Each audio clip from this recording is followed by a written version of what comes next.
Good afternoon, brothers and sisters. Please stand as we begin our Eucharistic celebration.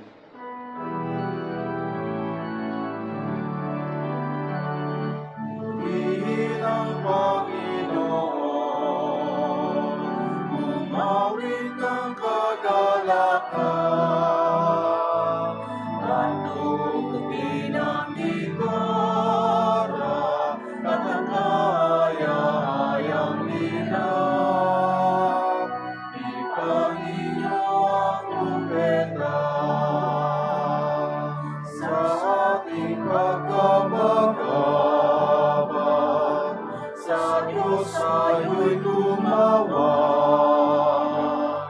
sa ating mga kaaway, tayo ay Kanyang ililigtas.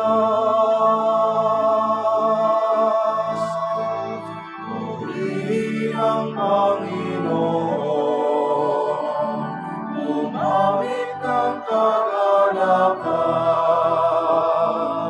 at tugtugin ang gitara, at ang kaya-ayang lira. Ipaninyo ang trumpeta.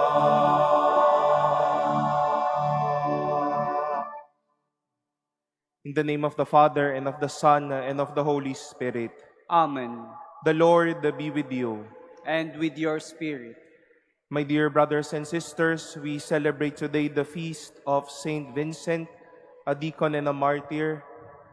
We ask the Lord that we may be inspired by His courage to never miss a chance in doing good every day.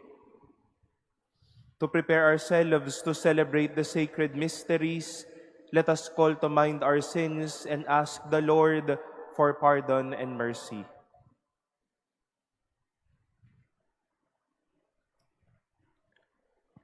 Lord Jesus, you raise us to new life. Lord, have mercy. Lord, have mercy. You forgive us our sins. Christ, have mercy. Christ, have mercy. You feed us with your body and blood. Lord, have mercy. Lord, have mercy.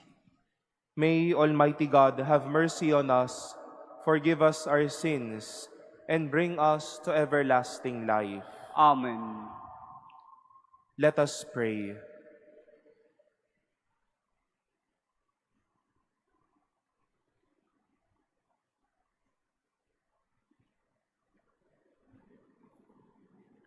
Almighty, ever-living God, mercifully pour out your Spirit upon us, so that our hearts may possess that strong love by which the martyr Saint Vincent triumphed over all bodily torments. Through our Lord Jesus Christ, your Son, who lives and reigns with you in the unity of the Holy Spirit, God forever and ever. Amen. Please be seated.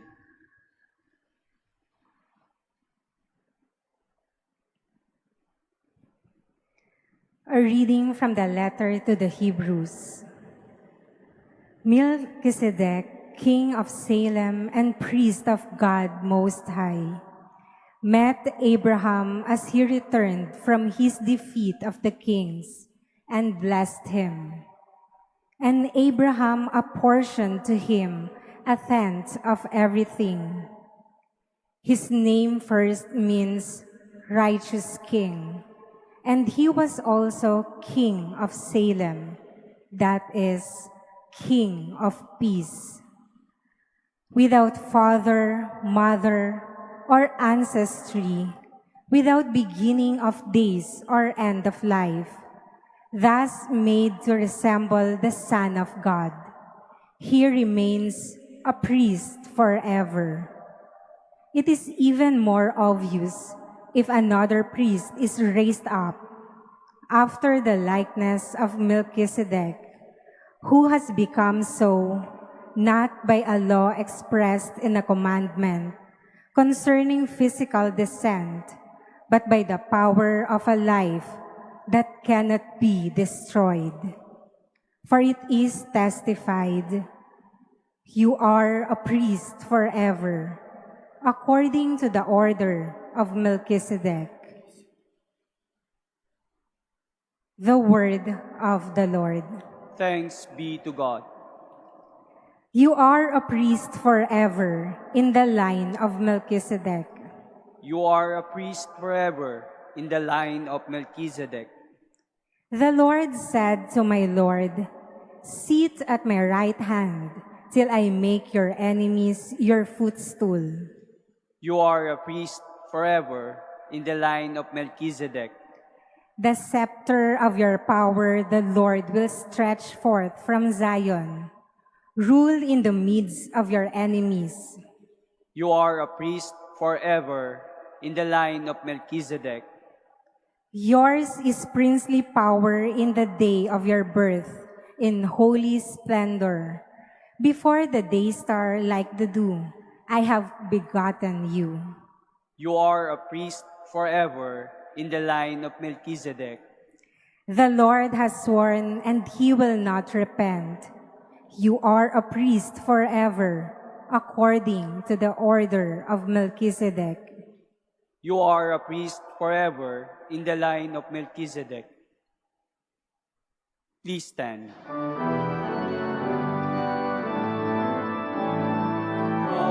Hallelujah, hallelujah, hallelujah. Your words, O Lord, give joy to my heart. Your preaching is light to my eyes. Hallelujah, hallelujah, hallelujah. Hallelujah, hallelujah, hallelujah.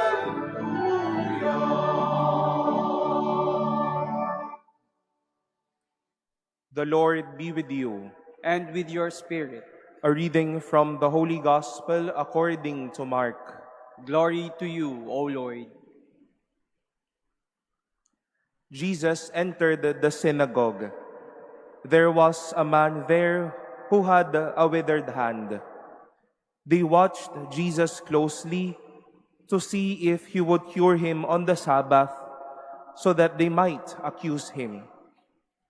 He said to the man with the withered hand, "Come up here before us." Then he said to the Pharisees, "Is it lawful to do good on the Sabbath rather than to do evil, to save life rather than to destroy it?"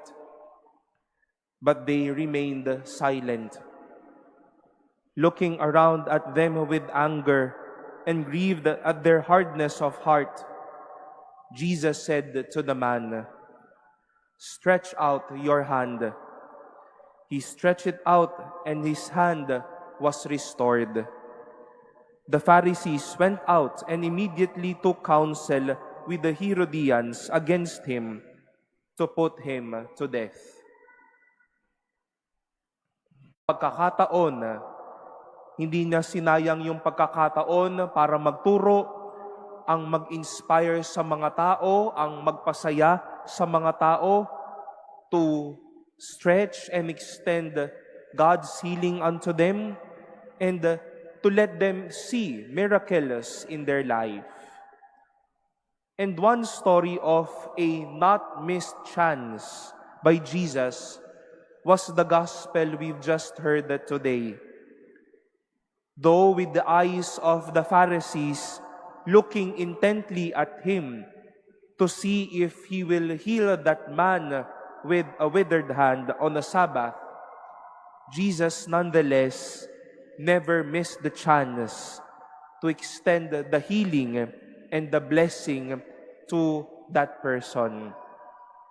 But sadly, the Pharisees missed the chance to be a neighbor. But Jesus, on the one hand, embraced that moment. Hindi niya sinayang ang pagkakataon para mapagaling ang taong iyon. My dear brothers and sisters, in a very like manner, we will be in front of an emergency or a need almost every day. Kung hindi man po emergency, madaming pagkakataon para makatulong tayo ang haharap sa atin. There will be many chances, as the Lord said, to do good rather than evil, to restore life rather than destroy it.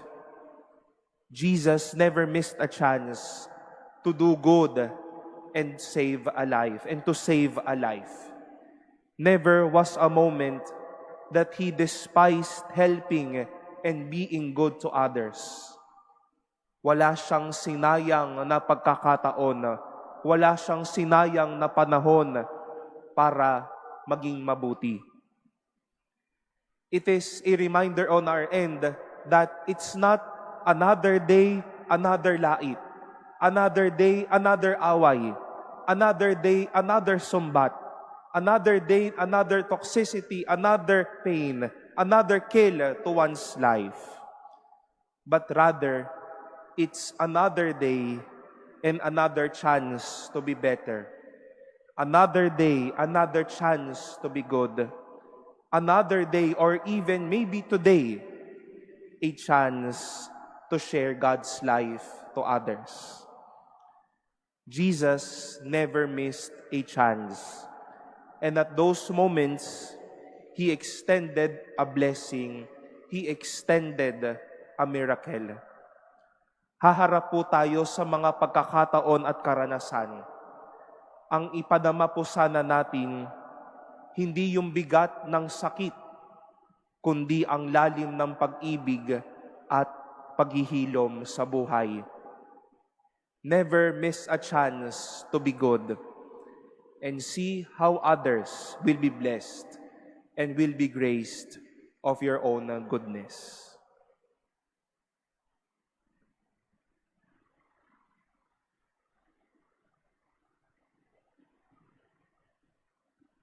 Please stand.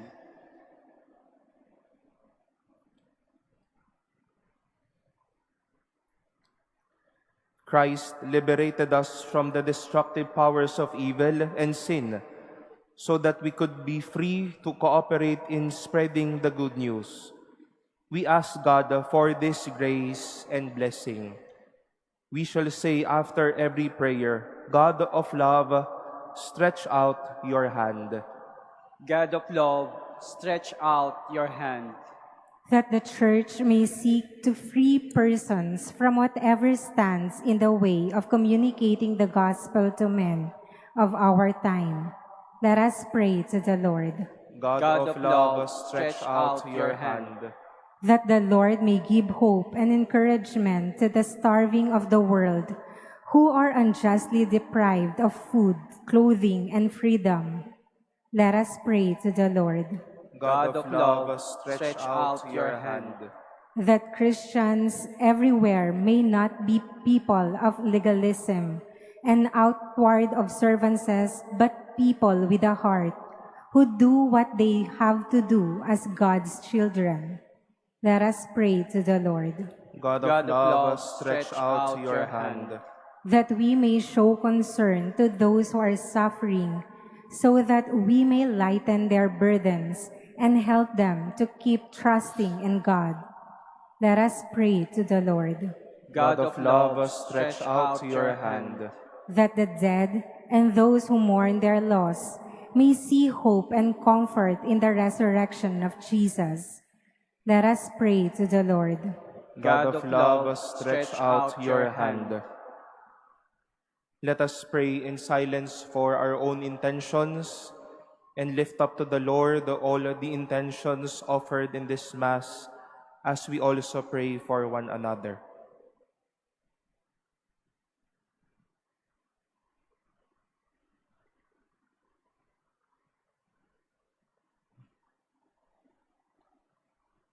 Let us pray to the Lord. God of love, stretch out your hand. Loving God, we claim to belong to you and to your Son. Help us, through your Spirit, to love you by caring and making other people happy. We ask this through Christ our Lord. Amen. Please be seated.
Please stand.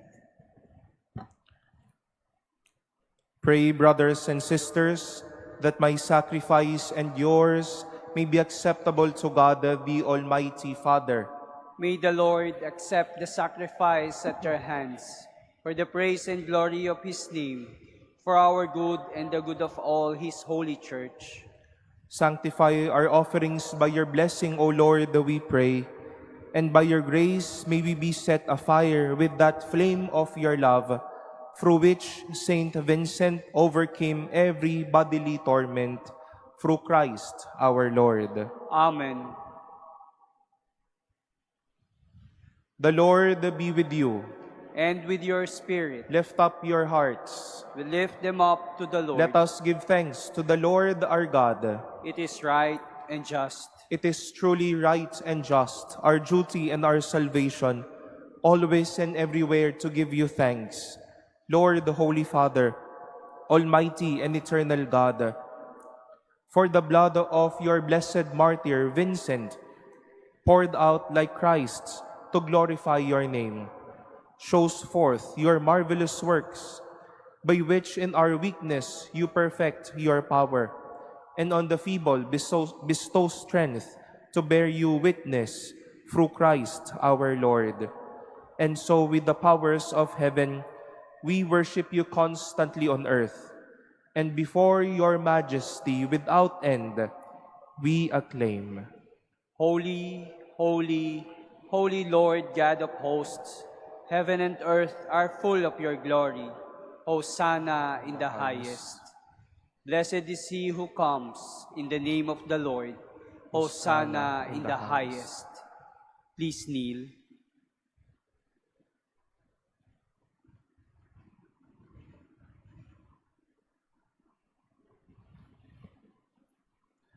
You are indeed holy, O Lord, the fount of all holiness. Make holy, therefore, these gifts, we pray, by sending down your Spirit upon them like the dewfall, so that they may become for us the body and blood of our Lord Jesus Christ.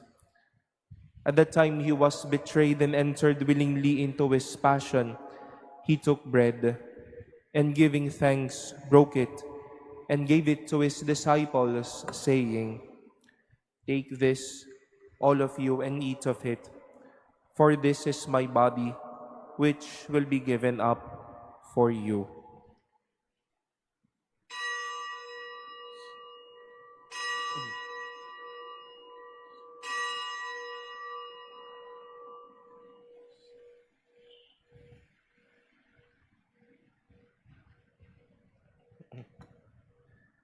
In a similar way, when supper was ended, he took the chalice, and once more giving thanks, he gave it to his disciples, saying, "Take this, all of you, and drink from it. For this is the chalice of my blood, the blood of the new and eternal covenant, which will be poured out for you and for many for the forgiveness of sins. Do this in memory of me."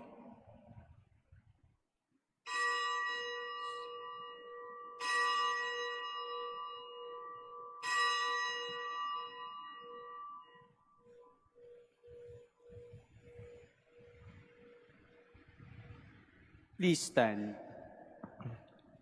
The mystery of faith. We proclaim your death, O Lord, and profess your resurrection until you come again. Therefore, as we celebrate the memorial of his death and resurrection, we offer you, Lord, the bread of life and the chalice of salvation, giving thanks that you have held us worthy to be in your presence and minister to you. Humbly we pray that partaking of the body and blood of Christ, we may be gathered into one by the Holy Spirit. Remember, Lord, your church spread throughout the world, and bring her to the fullness of charity, together with Francis our Pope, and Jose our Bishop, and all the clergy. Remember also our brothers and sisters who have fallen asleep in the hope of the resurrection, and all who have died in your mercy. Welcome them into the light of your face.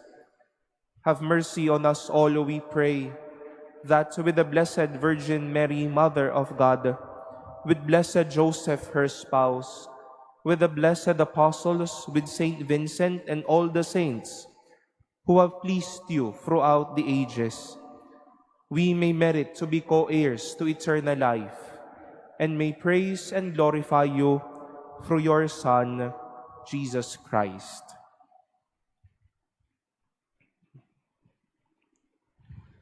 Through him and with him and in him, O God, Almighty Father, in the unity of the Holy Spirit, all glory and honor is yours forever and ever.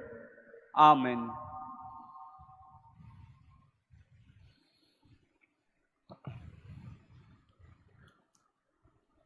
At the Savior's command and formed by divine teaching, we dare to say, Our Father, who art in heaven, hallowed be thy name. Thy kingdom come, thy will be done on earth as it is in heaven.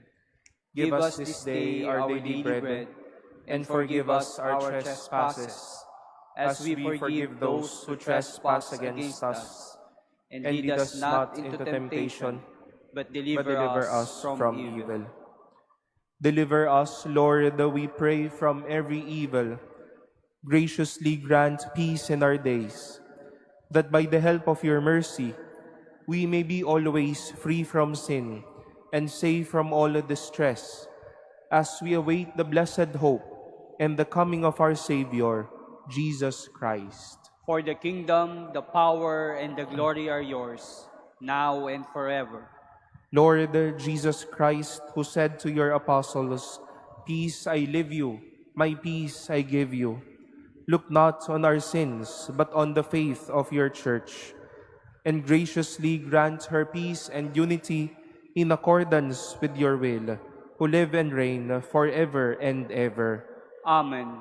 The peace of the Lord be with you always. And with your spirit. Let us offer each other the sign of peace.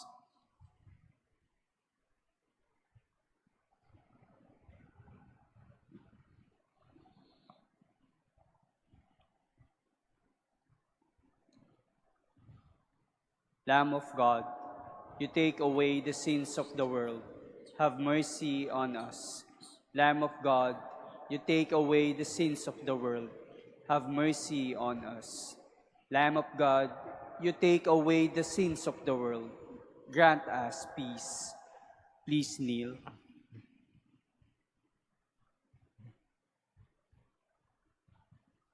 Behold the Lamb of God. Behold him who takes away the sins of the world. Blessed are those called to the supper of the Lamb. Lord, I am not worthy that you should enter under my roof, but only say the word, and my soul shall be healed.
natin tiniyanan.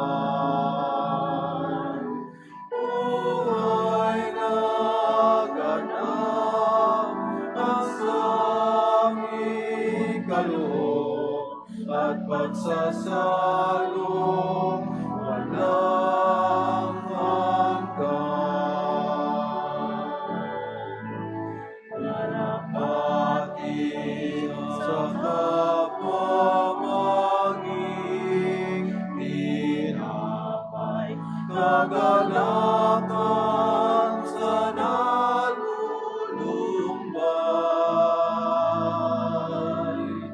katarungan sa naapi,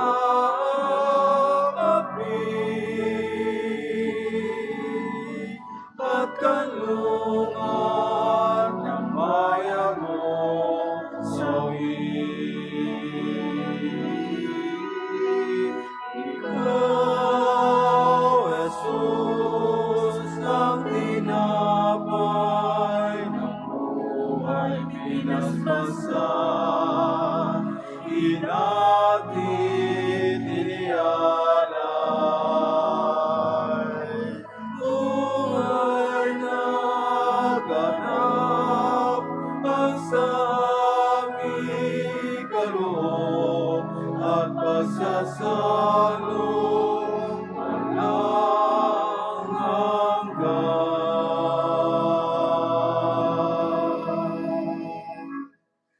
At pagsasalo walang hanggan.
Please stand.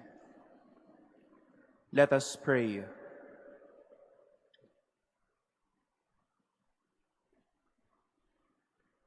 May the sacred mysteries of which we have partaken, O Lord, we pray, give us that determination which made your blessed martyr Vincent faithful in your service and victorious in suffering, through Christ our Lord. Amen. We would like to invite you tonight for our weekly Wednesday Family Rosary, and our host for tonight will be the parish and community of the Mary Immaculate Parish in Salawag, Dasmariñas, Cavite. We gather and continue to ask the Blessed Mother's prayers to protect every Filipino family, for peace in the world, and for our own prayers as well. The Lord be with you. And with your spirit. And may Almighty God bless you, the Father, and the Son, and the Holy Spirit. Amen. Our celebration has been offered. Go forth in the peace and love of Christ. Thanks be to God.